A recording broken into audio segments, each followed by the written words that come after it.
Vietnam যুদ্ধ মার্কিন সাম্রাজ্যবাদের জন্য অপমানজনক এক পরাজয়। কয়েক প্রজন্ম বয়ে বেরিয়েছে ভয়াবহ এই সংঘর্ষের ক্ষত। সোভিয়েত ইউনিয়নের সাথে মার্কিন যুক্তরাষ্ট্রের স্নায়ুযুদ্ধের অংশ বলা যায় প্রায় ২০ বছরব্যাপী এই যুদ্ধকে। ভিয়েতনাম যুদ্ধের বীজ বপন হয়ে যায় দ্বিতীয় বিশ্বযুদ্ধের পরপরই। সে সময়ে ভিয়েতনাম, কম্বোডিয়া আর লাওস পরিচিত ছিল ফরাসি ইন্দোচায়না নামে। নাম শুনেই বোঝা যাচ্ছে ফ্রান্সের অধীনে ছিল এসব অঞ্চল।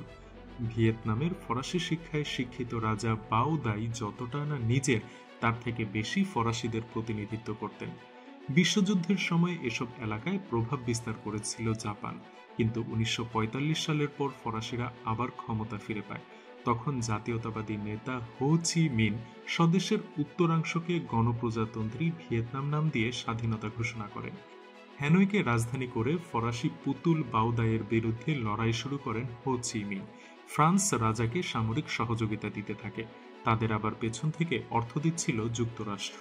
১৯৪৯ সালের জুলাই মাসে বাওদাইয়ের অধীনস্থ দক্ষিণের এলাকা আনুষ্ঠানিকভাবে ভিয়েতনাম রাষ্ট্র হিসেবে চিহ্নিত করে ফরাসিরা। রাজধানী হয় সাইগন। ১৯৫৪ সালে ডিএন বিএন ফুর যুদ্ধে হেরে আলোচনার টেবিলে বসতে বাধ্য হয় ফরাসিরা। জেনেভা কনফারেন্সে স্বাক্ষরিত চুক্তিতে ভিয়েতনাম উত্তর আর দক্ষিণ দুই ভাগে ভাগ হয়ে যায়। উত্তরাঞ্চল হো চি মিনের অধীনে কমিউনিস্ট মতাদর্শ গ্রহণ করেছিল, আর দক্ষিণাঞ্চল থেকে যায় পশ্চিমাপন্থী রাজার হাতে। তবে এই বিভক্তি হওয়ার কথা ছিল সাময়িক। চুক্তি অনুযায়ী ১৯৫৬ সালে গণভোটের মাধ্যমে এক হবে ভিয়েতনাম, কিন্তু ভজঘট লাগিয়ে দেয় দিন দিয়েম নামে প্রবল কমিউনিজম বিরোধী এক রাজনীতিবিদ। ১৯৫৫ সালে রাজাকে সরিয়ে প্রেসিডেন্ট বনে যায় সে, ছুঁড়ে ফেলে দেয় গণভোটের শর্ত। সোভিয়েত ইউনিয়ন আর মার্কিন যুক্তরাষ্ট্র তখন পরস্পরের প্রবল প্রতিপক্ষ।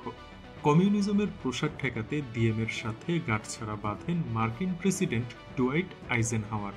বিদেশি অর্থ, অস্ত্র আর প্রশিক্ষণে বলীয়ান দিয়েনের নিরাপত্তা বাহিনী কচুকাটা করে দেয় দেশের অভ্যন্তরের কমিউনিস্ট দলগুলো বা ভিয়েতকংকে। প্রায় ১ লাখ মানুষ গ্রেফতার হন এই সময়, যাদের অনেককে হত্যা করা হয় অকথ্য নির্যাতনের পর। কিন্তু ভিয়েতকং নির্মূল করতে ব্যর্থ হন দিয়েন। ২ বছরের মধ্যে সংগঠিত হয়ে সরকারের বিরুদ্ধে গেরিলা যুদ্ধ শুরু করে তারা। আদর্শিক পার্থক্য থাকলেও দিয়েনের অন্য বিরোধীরাও একত্র হয় ভিয়েতকংদের সাথে। সবাই মিলে দিয়েনের বিরুদ্ধে প্রতিরোধ করতে ১৯৬০ সালে তৈরি করে ন্যাশনাল লিবারেশন ফ্রন্ট। কাছাকাছি সময়ে উত্তর ভিয়েতনামও তাদের সাহায্য করার প্রস্তাব পাশ করে। ভিয়েতকংয়ের হামলায় ব্যতিব্যস্ত হয়ে পড়ে দক্ষিণ ভিয়েতনামের সেনাবাহিনী ARVN। পরিস্থিতি পর্যালোচনা করতে ১৯৬১ সালে নতুন মার্কিন প্রেসিডেন্ট জন এফ কেনেডির ২ জন উপদেষ্টা ভিয়েতনাম সফর করেন। তারা প্রেসিডেন্টকে পরামর্শ দেন ডিএনকে আরও বেশি সামরিক সাহায্য পাঠাতে। সীমিত আকারে মার্কিন সেনাদের মাঠে নামানোর সুপারিশও ছিল তাদের। এই সুপারিশ অবশ্য এড়িয়ে যান কেনেডি, কিন্তু অতিরিক্ত সাহায্য পাওয়ার পরও ARVN মার খেতে থাকে। এর অন্যতম কারণ ছিল ডিএন ও তার পরিবারের সীমাহীন দুর্নীতি, অফিসারদের লোভ, অদক্ষতা এবং যথাযথ কৌশল প্রয়োগের অভাব। ডিএন ও তার পরিবারের ওপর বিরক্ত হয়ে ওঠে মার্কিনীরা। তাদের সবুজ সংকেত পেয়ে ১ নভেম্বর ১৯৬৩ সালে ক্ষমতা দখল করেন একদল জেনারেল। তাদের হেফাজতে মারা যায় ডিএন ও তার ভাই। পুর কয়েক সপ্তাহ পরেই আততায়ীর হাতে নিহত হন president Kennedy. Vice president Johnson তার স্থলাভিষিক্ত হন। ভিয়েতনামেও দ্রুতই ক্ষমতার পট পরিবর্তন ঘটে। সামরিক জান্তার জেনারেল নগুয়েন খান ১৯৬৪ সালে একনায়ক হিসেবে শাসন শুরু করেন। জেনারেলরা ভিয়েতকংয়ের সাথে লড়াই চালিয়ে যান। উত্তর ভিয়েতনামেও যুক্তরাষ্ট্রের সহযোগিতায় মাঝে মাঝে অন্তর্ঘাতমূলক হামলা চালানো হতো। পরিস্থিতি হঠাৎই উত্তপ্ত হয়ে ওঠে সেই বছরের আগস্টে টনকিন উপসাগরে অবস্থান করা ২টো মার্কিন ডেস্ট্রয়ার উত্তর ভিয়েতনামের টর্পেডো বোট দ্বারা আক্রমণের শিকার হলে। ডেস্ট্রয়ার দুটি সম্ভবত উত্তর ভিয়েতনামের অভ্যন্তরে ঝটিকা মিশনের সাথে জড়িত ছিল। এই ঘটনার পর উত্তর ভিয়েতনামের সামরিক স্থাপনায় বিমান হামলার নির্দেশ দেন জনসন। মার্কিন কংগ্রেস পাশ করে বিশেষ এক আইন। এর মাধ্যমে কমিউনিস্টদের বিরুদ্ধ শক্তিকে যে কোনোভাবে সাহায্য করার বিপুল ক্ষমতা দেয়া হয় প্রেসিডেন্টকে। নভেম্বর মাসে উত্তর ভিয়েতনাম সাইগনের অদূরে মার্কিন ঘাঁটিতে মর্টার হামলা করে। ক্রমশ অন্যান্য মার্কিন স্থাপনাও আক্রান্ত হয়। এর জবাবে 1965 সালের ফেব্রুয়ারিতে মার্কিনিরা উত্তর ভিয়েতনামে টানা বিমান হামলা বা অপারেশন রোলিং থান্ডার শুরু করে, তবে এই অভিযান ব্যর্থ হয় কমিউনিস্টদের ঠেকাতে। ভিয়েতনামে আবারও ক্ষমতার পালাবদল হয় 1965 সালের ফেব্রুয়ারিতে। এবার প্রেসিডেন্ট হন জেনারেল ভ্যান থিউ, প্রধানমন্ত্রীর দায়িত্ব নেন জেনারেল কাউ কাই। বলে রাখা ভালো, 1968 সাল পর্যন্ত টিকে ছিল তাদের যুগলবন্দি। এরপর থিউ একাই সরকার প্রধান হন। 1965 সালের মার্চে জনসন সিদ্ধান্ত নেন মার্কিন সেনাবাহিনীকে ময়দানে নামানোর। জেনারেল উইলিয়াম ওয়েস্টমোরল্যান্ডকে অধিনায়ক করে জুন নাগাদ ৮২,০০০ সৈন্য ভিয়েতনামে পাঠানো হয়। এই সংখ্যা বছর শেষে প্রায় দ্বিগুণ করার কথা ছিল। ভিয়েতকং ঘাঁটি এবং উত্তর ভিয়েতনামের বিশাল এলাকায় ভয়াবহ বিমান হামলা অব্যাহত রাখে মার্কিনিরা। এ সময় আগুনে বোমা, নাপাম থেকে শুরু করে এজেন্ট অরেঞ্জ নামে পরিচিত বিষাক্ত পদার্থ স্প্রে করেছিল তারা। 1965 আর 1966 এই 2 বছরে যে পরিমাণ বোমা উত্তর ভিয়েতনামে ফেলেছিল মার্কিন যুক্তরাষ্ট্র, সেটা দ্বিতীয় বিশ্বযুদ্ধে জাপান আর কোরিয়ান যুদ্ধে ফেলা বোমার থেকেও বেশি। উত্তর ভিয়েতনামও কিন্তু চুপ করে বসেছিল না। চীন আর রাশিয়ার সহযোগিতায় বিমান বিধ্বংসী ব্যবস্থাকে যথেষ্ট শক্তিশালী করে তোলে তারা। ফলশ্রুতিতে অন্তত 500 বিমান আর কয়েক হাজার সেনা হারায় মার্কিনেরা। ওদিকে যুক্তরাষ্ট্রের মিডিয়ায় প্রচারিত হচ্ছিল বিমান হামলার ভয়াবহ চিত্র। নারী, পুরুষ, শিশুর নির্বিচার এই হত্যাকাণ্ডের বিরুদ্ধে সরব হয় সচেতন জনগোষ্ঠী। 1967 সালের অক্টোবরে পেন্টাগনের বাইরে সমাবেশ করে 35,000 মানুষ। প্রতিটি বিশ্ববিদ্যালয়ে প্রতিবাদ ছিল নিত্যদিনের ঘটনা। যুদ্ধবিরোধীরা প্রায়ই হোয়াইট হাউসে ফোন করে প্রশ্ন করত, আজকে কতজন শিশুকে খুন করেছেন প্রেসিডেন্ট? এসবের মধ্যে উত্তর ভিয়েতনাম তৈরি হচ্ছিল গোপনে। 1968 সালের 31 জানুয়ারি দক্ষিণ ভিয়েতনামের শতাধিক জায়গায় হামলা করে তাদের সেনাবাহিনী। সাইগনের মার্কিন বাহিনীর মূল হেডকোয়ার্টারেও হামলা হয়। ভিয়েতনামে থাকা প্রায় 5.5 লাখ মার্কিন সেনা ও তাদের মিত্রবাহিনী হকচকিয়ে যায় আক্রমণের আকস্মিকতায়। 1.5 মাস লেগে যায় ধাক্কা সামলে হারানো এলাকা পুনরুদ্ধারে। উত্তর ভিয়েতনামের অভিযান কিন্তু ব্যর্থ হয়েছিল। পাল্টা আঘাতে কিছুটা বেসামাল হয়ে পড়েছিল তারা। মার্কিন জেনারেল চেয়েছিলেন আরও সৈন্য এনে চূড়ান্তভাবে তাদের পরাস্ত করতে, কিন্তু প্রাথমিক হামলা ঠেকাতে তাদের ব্যর্থতা যুক্তরাষ্ট্রের সরকার ভালোভাবে নেয়নি। প্রতিরক্ষা মন্ত্রী ক্লার্ক ক্লিফোর্ড আরও সৈনিকের প্রস্তাব প্রত্যাখ্যান করেন। তার সুপারিশে 31 মার্চ এক ভাষণে উত্তর ভিয়েতনামে বোমা হামলা স্থগিতের ঘোষণা দেন জনসন। আলোচনার মাধ্যমে সংঘর্ষের সমাপ্তির উপরেও জোর দেন তিনি। 13 মে প্যারিসে মিলিত হয় সকল পক্ষ। কথাবার্তার মধ্যেই চলতে থাকে তীব্র লড়াই। পরবর্তী 8 সপ্তাহ ছিল সম্ভবত যুদ্ধের সবচাইতে রক্তাক্ত অধ্যায়। প্রায় 22,000 মার্কিন সেনা হতাহত হয় এই সময়। মিডিয়া উত্তাল হয়ে ওঠে মাইলাই গ্রামে যুক্তরাষ্ট্রের সেনাদের নৃশংসতার খবরে। 1968 সালের মার্চে 400-র অধিক নিরীহ নিরস্ত্র গ্রামবাসীকে ঠান্ডা মাথায় হত্যা করেছিল সেনারা।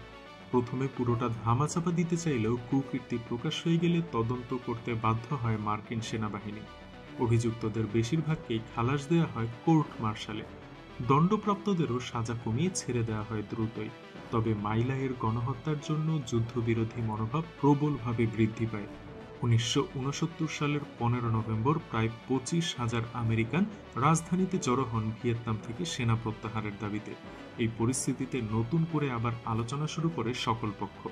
ততদিনে প্রেসিডেন্ট নির্বাচিত হয়েছেন রিচার্ড নিক্সন। তার পররাষ্ট্রমন্ত্রী হেনরি কিসিঞ্জার ভিয়েতনাম ইস্যু তদারক করতে থাকেন। নিক্সন ধাপে ধাপে ভিয়েতনাম থেকে সেনা প্রত্যাহারের রূপরেখা প্রণয়ন করেন। যুদ্ধের ইতি টানতে কিসিঞ্জারের সাথে দর কষাকষি চলতে থাকে উত্তর ভিয়েতনামের কূটনীতিবিদদের। এর মধ্যে আরেক কাণ্ড ঘটিয়ে বসেন নিক্সন। কম্বোডিয়াতে কু করে ক্ষমতা দখল করেছিল সেনাবাহিনী। জেনারেলরা প্রতিশ্রুতি দেন মার্কিন সাহায্যের বিনিময়ে সেখানে থাকা কমিউনিস্টদের ঘাঁটি নিশ্চিহ্ন করে দেন। কম্বোডিয়ার কমিউনিস্ট বা খেমারুজ সদস্যরা উত্তর ভিয়েতনামের সহযোগিতা পেয়ে আসছিল। নিক্সন সেখানে সৈন্য পাঠালে ভিয়েতনাম যুদ্ধের একটি নতুন ফ্রন্ট তৈরির সম্ভাবনা দেখা দেয়। মার্কিন জনগণ ছিল এর ঘোর বিরোধী। গোলমাল চরমে ওঠে ওহাইওর এক বিশ্ববিদ্যালয়ে আন্দোলনরত ছাত্রদের উপর ন্যাশনাল গার্ড গুলি চালালে।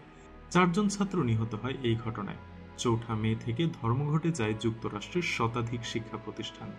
জনমতের চাপে কংগ্রেস 1964 সালে পাশ করা বিশেষ আইন রদ করে, ফলে অনেকাংশে হ্রাস পায় নিক্সনের ক্ষমতা। 1972 সালের মার্চে আবারও দক্ষিণ ভিয়েতনামে ব্যাপক হামলা চালায় উত্তরের সেনারা। অপারেশন লাইনব্যাকারের অধীনে শতাধিক মার্কিন বিমান তাদের বিরুদ্ধে ব্যবহার করেন নিক্সন। ফলে জুন নাগাদ থেমে যায় উত্তরের অগ্রযাত্রা। বছরের শেষ নাগাদ উত্তর ভিয়েতনাম আর যুক্তরাষ্ট্র একটি খসড়া চুক্তি করতে সমর্থ হয়, কিন্তু দক্ষিণ ভিয়েতনাম সেটা মেনে নিতে অস্বীকৃতি জানায়। বড়দিনের সময় আবারও উত্তরে বোমা হামলার নির্দেশ দেন নিক্সন। যুদ্ধের অন্যতম ভয়াবহ বোমাবর্ষণ এই সময়ে সংঘটিত হয়। নতুন বছরে মার্কিন চাপে চুক্তি সই করতে রাজি হয় দক্ষিণ ভিয়েতনাম। প্যারিস শান্তি চুক্তির 2 মাসের মধ্যে মার্কিন সেনা প্রত্যাহার, সেনাঘাঁটি ভেঙে ফেলা এবং যুদ্ধবন্দীদের মুক্তির শর্ত ছিল। এর মধ্যেই দক্ষিণ ভিয়েতনামে নির্বাচন হতে হবে। 1973 সালের মার্চে সম্পূর্ণ হয় মার্কিন সেনা প্রত্যাহার। এরপর নতুন করে যেন নরক ভেঙে পড়ে তাদের উপর। দুই ভিয়েতনাম পরস্পরকে চুক্তি ভঙ্গের জন্য দোষারোপ করলে শুরু হয় লড়াই। মার্কিনিরা সীমিত আকারে সামরিক সাহায্য অব্যাহত রেখেছিল, কিন্তু ওয়াটারগেট কেলেঙ্কারিতে টালমাটাল নিক্সন 1974 সালে পদত্যাগে বাধ্য হলে কংগ্রেস সেটা 30% কমিয়ে দেয়। মার্চে নতুন করে আক্রমণে যায় উত্তর ভিয়েতনাম। এপ্রিলের 30 তারিখ নিঃশর্ত আত্মসমর্পণ করে দক্ষিণ ভিয়েতনাম। 1976 সালের 2রা জুলাই একীভূত ভিয়েতনামের নতুন নাম হয় socialist Republic of Vietnam. Hanoi হলো নতুন দেশের রাজধানী। সাইগনের নাম পাল্টে রাখা হয় হো চি মিন নগরী। শেষ হয় ভিয়েতনাম যুদ্ধ। ভিয়েতনাম যুদ্ধের ক্ষয়ক্ষতি শিউরে ওঠার মতো। সব মিলিয়ে প্রায় 2 মিলিয়ন নিহত, 3 মিলিয়ন আহত এবং 13 মিলিয়ন মানুষ উদ্বাস্তুতে পরিণত হয় এই সংঘাতের ফলে।